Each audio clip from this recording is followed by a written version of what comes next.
Hello students, welcome everyone to online classes of mathematics by CR International School. Students आज हम क्या पढ़ने वाले हैं। जो प्रॉपर्टीज़ थी डिटर्मिनेंट्स की वो तो सब कंप्लीट हो चुकी हैं। तो आज मैं कंटिन्यू करूँगा उसी के आगे। जो टॉपिक हमारा वो है प्रॉब्लम्स ऑन डिटर्मिनेंट्स। ठीक है, जो डिटर्मिनेंट से रिलेटेड प्रॉब्लम्स आती हैं, देखिए इसमें क्वेश्चन बहुत गिवन है एक्सरसाइज में। ठीक है, आपके एलिमेंट्स ऑफ मैथमेटिक्स 4.2 एक्सरसाइज की मैं बात कर रहा हूँ।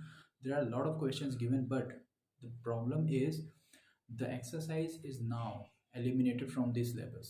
ठीक है, वो एक्सरसाइज हटा दी गई है आपके सिलेबस में से, मगर उसके कंसेप्ट को समझना जरूरी है क्योंकि तभी आप प्रॉपर्टीज़ का यूज़ भी कर पाएंगे। तो इसलिए मैं कुछ प्रॉब्लम्स, सर्टेन प्रॉब्लम्स केवल बताऊंगा, 4-5 प्रॉब्लम्स बताऊंगा। ठीक है, 2 वीडियोस में मैं एक चीज़ें कवर करूंगा आपकी। कुछ प्रॉब्लम्स आज बताऊंगा कोई, और फिर बाकी जो कवर अप कर दूंगा इस पूरे चैप्टर को मैं, जो एक और वीडियो बनाऊंगा उसके साथ में। ठीक है, तो आपका ये चैप्टर भी फिर एंड हो जाएगा उसी के साथ। तो आज हम कुछ प्रॉब्लम्स पढ़ने वाले हैं जो सिंपल प्रॉब्लम्स होती हैं कि प्रॉपर्टीज़ जो डिटर्मिनेंट्स की थी उन्हीं की हेल्प से हमें क्वेश्चंस को कैसे सॉल्व करना है या क्या प्रूव करने को गिवन हो सकता है वो। ठीक है, तो सबसे पहला क्वेश्चन इसी में जो पूछा जा सकता है वो ये कि without expanding the determinant prove that the value of the determinant is zero. ठीक है, इस तरह का, या वैल्यू नहीं बोलेगा, डिटर्मिनेंट वैनिशेज। तो वैनिश का मतलब भी यही होता है कि उसकी वैल्यू कितनी है, ज़ीरो हो जाती है। ओके, तो हम उस क्वेश्चन को सॉल्व करने वाले हैं अभी। तो मैं स्टार्ट कर रहा हूँ क्वेश्चन को। तो इसी टाइप का एक क्वेश्चन मैं यहाँ पे आपको एक्सप्लेन करके बता रहा हूँ कि किस तरह से प्रॉब्लम्स आ सकती हैं। तो एक क्वेश्चन लिखा हुआ है ये, डिटर्मिनेंट टू टू टू। पहले कॉलम में 3 एलिमेंट्स है, तीनों ही 2 हैं। Then A B C second column, और थर्ड कॉलम है A B C, B C A and C A B. बोला क्या है, without expanding prove that delta equals to 0, और ये डेल्टा गिवन है। ओके, सो दिस, इस तरह के क्वेश्चन हो सकते हैं। तो अब इसको किस तरह से हम प्रूव करेंगे, देखिए। जीरो होने वाली प्रॉपर्टी आप याद रखिए कौन सी थी, 2 थी। या तो 3 एलिमेंट जीरो हो जाए, मगर यहाँ पे ऐसा नहीं है। तो दूसरा एक और था, या तो 2 रो या फिर 2 कॉलम्स कोई भी आइडेंटिकल बन जाए। ठीक, तो हम उसको ट्राई जरूर कर सकते हैं। देखिए फर्स्ट कॉलम ध्यान से देखो तो आप 2 है, तो ये कॉमन आ रहा है पूरे एलिमेंट्स, पूरे कॉलम में से। तो हमने यहाँ पे लिख दिया टेकिंग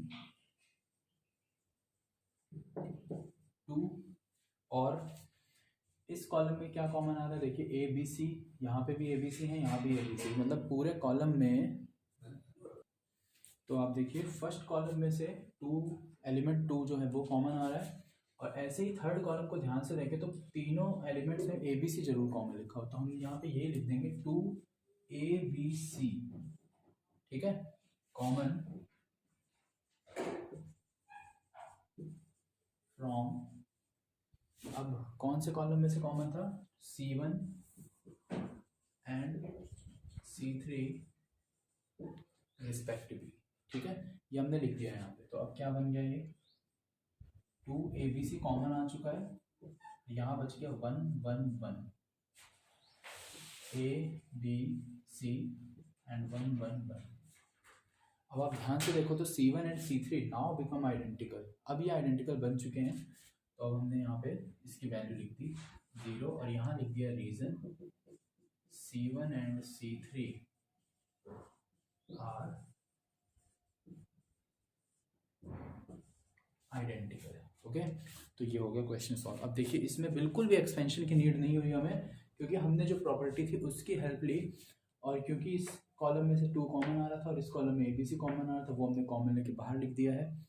ये मत सोचिएगा कि मैट्रिक्स है, ये मैट्रिक्स नहीं है, ये डिटर्मिनेंट है।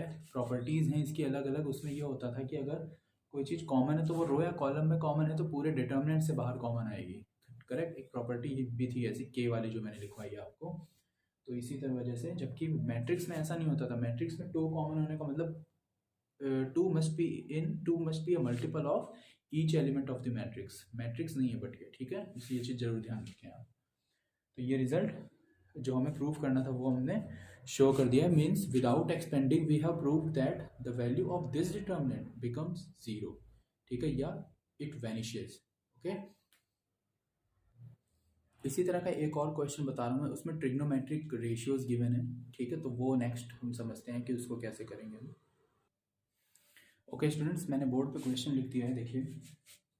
पहले column sign alpha sine beta sine gamma, second column cos alpha cos beta cos gamma, and the third column cos alpha plus delta cos beta plus delta and cos gamma plus delta. और हमें prove that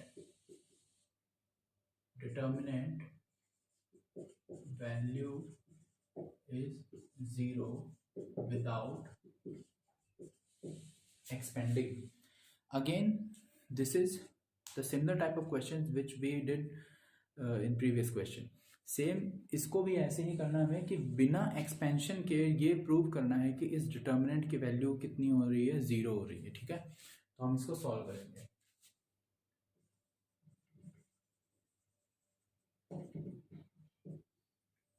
solution करते हैं। अब ये given है, हम इसको, इसका फॉर्मूला होता है कॉस ए प्लस बी का, वो ओपन करेंगे। उससे पहले बाकी दोनों कॉलम्स एज इट इज लिख देंगे, sine alpha sine beta and sine gamma, cos alpha cos beta and cos gamma. और इसका formula cos alpha cos delta minus cos A plus B cos B minus sine A sine B, तो sine alpha and sine delta, right. Similarly cos beta cos delta minus sin beta sin delta, correct. The third one will be cos gamma cos delta minus sin gamma sin delta, correct. जो formula आपने use किया यहाँ पे जरूर mention करें उसे, मैंने हर बार बताया है आपको ये। तो cos a plus B given by cos a cos b minus, ये फॉर्मूला यूज़ किया हमने, cos a plus B given by cos a cos b minus sine A sine B, तो वो मैंने लिख दिया यहाँ। ओके, अब ध्यान से देखिए आप, एक प्रॉपर्टी थी जिसमें कि अगर दो टर्म्स होते थे तो हम दो टर्म के सम के फॉर्म में अगर कोई भी एलिमेंट किसी भी रो या कॉलम के लिखे होते थे तो हम इसे दो या दो से ज़्यादा डिटर्मिनेंट्स में स्प्लिट कर सकते थे, बाकी के कॉलम या रो में कोई चेंज नहीं होता था, उसको हम यूज़ करेंगे। तो ये नेक्स्ट हो जाएगा फिर sine alpha sine beta sine gamma, then cos alpha cos beta cos gamma, और थर्ड में इस पूरे पार्ट को हम अलग कर देते हैं, तो कॉस अल्फा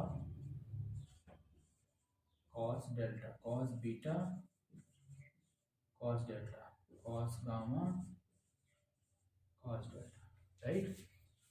ठीक है, प्रॉपर्टी लिखवा रखी है मैंने जिसमें क्या होता था, if the elements of any row और कॉलम्स, ठीक है, आप चाहो तो यहाँ लिख भी सकते हो प्रॉपर्टी को, if elements of any row and column are expressed as a sum of two or more terms, then the determinant can be represented as sum of two or more determinants। ठीक है, तो similarly इसी तरह से, अब क्योंकि तीनों में माइनस आ रहा है तो माइनस हम कॉमन ले लेते हैं। और ध्यान से एक चीज़ और भी देखिए आप, इसमें भी मैं वो लिख सकता था लेकिन मैंने यहाँ लिखा नहीं है जानबूझ के, नेक्स्ट स्टेप में हम कर देंगे, या तो चाहे हम इसमें भी दिखा सकते हैं। वो देखिए cos delta delta delta cos तीनों में था, तो कॉस डेल्टा हम कॉमन बाहर लिख सकते हैं। ऐसे ही यहाँ से भी साइन डेल्टा कॉमन है, हम बाहर लिख देंगे, तो हमने यहाँ पे ही लिख दिया है उसको, आप स्टेप जरूर लिख दीजिएगा, taking sine delta common from C3। तो कितना हो गया, साइन डेल्टा कॉमन आने के बाद यहाँ बचेगा, पहले और दूसरे कॉलम में no change, so sine alpha sine beta and sine gamma, okay, cos alpha cos beta and cos gamma, और इसमें sine alpha sine beta sine gamma बच गया, केवल sine alpha sine beta and sine gamma, correct. Similarly अब इसमें देखिए cos delta common आ रहा है, तो हम यहाँ से भी कॉस डेल्टा कॉमन ले लेंगे, तो जैसे ही कॉस डेल्टा कॉमन हुआ, डिटर्मिनेंट क्या बन गया, sign alpha sine beta and sine gamma, cos alpha cos beta and cos gamma, correct. Third cos alpha, cos beta and cos gamma. अब तो आपको क्लियरली समझ में आ गया कि इसकी वैल्यू जीरो है। क्यों? क्योंकि देखिए C2 and C3 are identical. Similarly in this, यहाँ पे क्या हो रहा है, इसमें भी C1 and C3 are identical, तो इसकी तो हम वैल्यू सीधे जीरो ही कर देते हैं, इंटू ज़ीरो। यहाँ रीजन लिख दिया, C1 and C3 are identical, right. ऐसे ही आप इसमें अब C2 and C3 are identical, तो इसकी भी वैल्यू हो जाएगी जीरो, जीरो और माइनस में ये भी जीरो, ओवरऑल जीरो ही हो गया। और इसमें क्या है, यहाँ लिख दिया C1 and C2 and C3 are identical.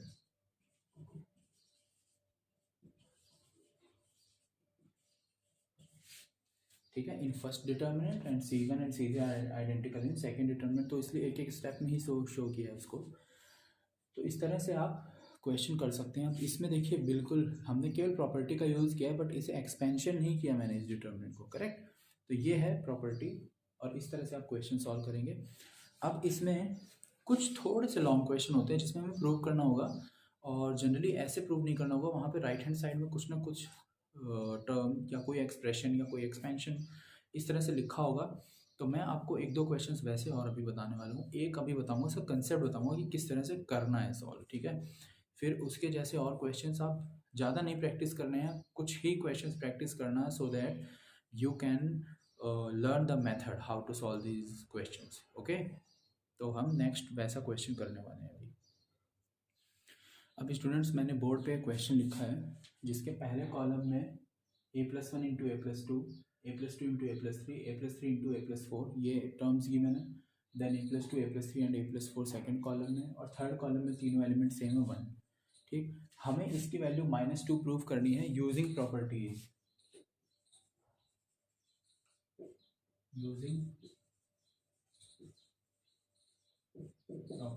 Of determinants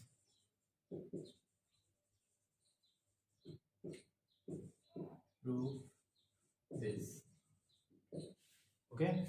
ये हमें इसकी प्रॉपर्टीज़ की ही हेल्प से प्रूव करना है। तो मैं इसको सॉल्व करूँगा, उससे पहले मैं आपको बता दूं कि क्या करना है आपको। आप दो चीज़ें ध्यान रखिए, बस केवल दो चीज़ें। पहला तो ये कि हमें डिटर्मिनेंट में रोज़ में कुछ या कॉलम से कुछ ऐसे ऑपरेशन हम परफॉर्म करते हैं जिससे 2 0 बन जाए, ठीक है। तो मैं यहाँ पे लिख दे रहा हूँ इसको, perform operations in rows or columns so you can make 2 zeros, ठीक है। and then expand the determinant। इसको याद रखिए आप। अब ये हमें रो या कॉलम में ऑपरेशन करने होते हैं जिससे हम 2 0 बना सकें। 2 0 बनाने से पहले आप याद रखिएगा, जैसे यहाँ पे तो 1 1 1 ही है, तो 2 0 बहुत आसानी से बनाए जा सकते हैं अगर हम इसको इसमें माइनस करें, इसको इसमें माइनस करें। सो बहुत ईजिली 2 0 बन जाएंगे, और फिर हम इसको एक्सपेंड कर देंगे, ठीक। तो दो चीज़ें क्या ध्यान रखनी है, पहले 2 0 बनाना, दूसरी बात क्या ध्यान रखनी है, एक्सपेंड करना, ठीक है। यही तरीका आप यूज़ करना, और याद रखिएगा मैक्सिमम क्वेश्चन में आपको 2 0 बनते हुए बहुत इजीली मिल जाएंगे। हम रोज़ में कुछ इस तरह से ऑपरेट करेंगे तो वो बहुत इजीली फाइंड आउट हो जाएगा। बट कई क्वेश्चन ऐसे भी होंगे जहाँ ऐसा नहीं होगा, तो उस तरह के क्वेश्चंस आप बुक में एग्जांपल्स भी गिवन है जो सॉल्व करके देख सकते हो। मैंने पहले भी बताया कि ये टॉपिक प्रॉपर्टी से रिलेटेड क्वेश्चंस चांसेस बहुत रेयर हैं पेपर में आने के, ठीक है। मगर ये आपको क्योंकि समझ में आए इसलिए मैं केवल एक्सप्लेन कर रहा हूँ, क्योंकि जो कॉम्पिटिटिव एग्जाम्स होते हैं वहाँ पे इस तरह के क्वेश्चन जरूर आ सकते हैं, ओके। तो वहाँ पे हम प्रॉपर्टीज़ का यूज़ करते हैं। We can not expand the matrix, sorry the determinant. yes we can expand, but the problem is if we expand and try to find the right hand side, then it takes lot of time और वो solve भी नहीं हो पाता है।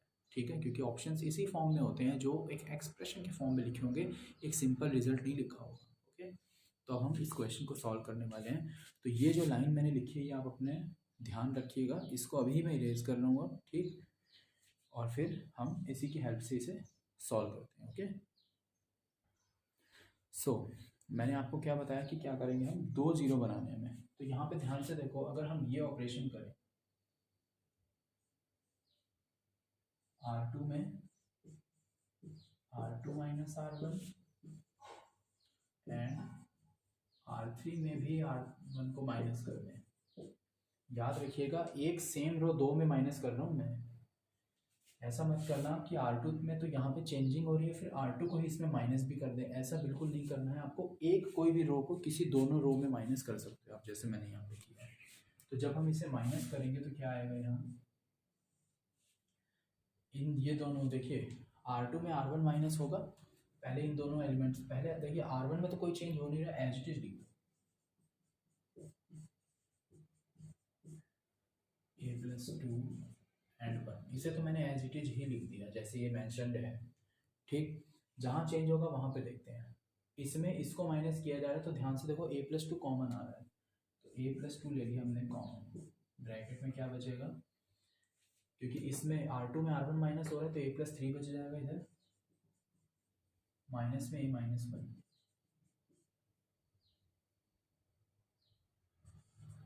इतना आ जाएगा। जब इसमें ये माइनस होगा तो a से a कैंसिल, 3 - 2 इट बिकम्स 1, और यहाँ हो चुका है 0। ठीक है, 1 - 1 0, ऐसे ही इधर हो जाएगा 0, a कैंसिल, ये माइनस करेंगे a कैंसिल, 4 - 2 2 बच जाएगा इधर। करेक्ट, ऐसे इधर क्या कॉमन आ रहा है, अब इसमें क्या कुछ कॉमन आ रहा है, इसमें कुछ भी कॉमन नहीं आ रहा है। तो अब हमें इसको थोड़ा सा ध्यान से सिंप्लीफाई करना पड़ेगा। तो इसका जो रिजल्ट आता है, आप चाहो तो राइट थोड़ा सा रफ कॉर्नर ऐसे बना लो इधर, ये जैसे मैंने रफ वर्क के लिए कॉर्नर बना दिया है, आप अपनी नोटबुक में बना सकते हो। ठीक है, अब हम इसमें इसको माइनस करेंगे तो क्योंकि कोई एलिमेंट कॉमन नहीं तो इसको दोनों को मल्टीप्लाई कर लो, तो a² 7a + 12 आएगा, और इसका प्रोडक्ट क्या आएगा, a² + 3a + 2 आ जाएगा। करेक्ट, दोनों को कर देना है हमको माइनस। ओके, जैसे माइनस करेंगे ये माइनस ये माइनस ये minus cancel, a², 7a - 3a 4a, 12 - 2 + 10, तो ध्यान से देखो ये बच गया है 4a + 10। करेक्ट, तो यहाँ हमने लिख दिया 4a + 10। ओके, नाउ क्योंकि यहाँ 2 जीरो बन चुके हैं, अब हम इसे एक्सपेंड कर सकते हैं बहुत इजीली। और यहाँ से ध्यान दो, ये कैंसिल, a और a क्या बन गया, ये 3 - 1 2 बच जाएगा इधर। अब हम इसको किसके अलावा एक्सपेंड, लेकिन एक्सपेंशन से पहले मैं इसे और थोड़ा सा सिंप्लीफाई कर देता हूँ।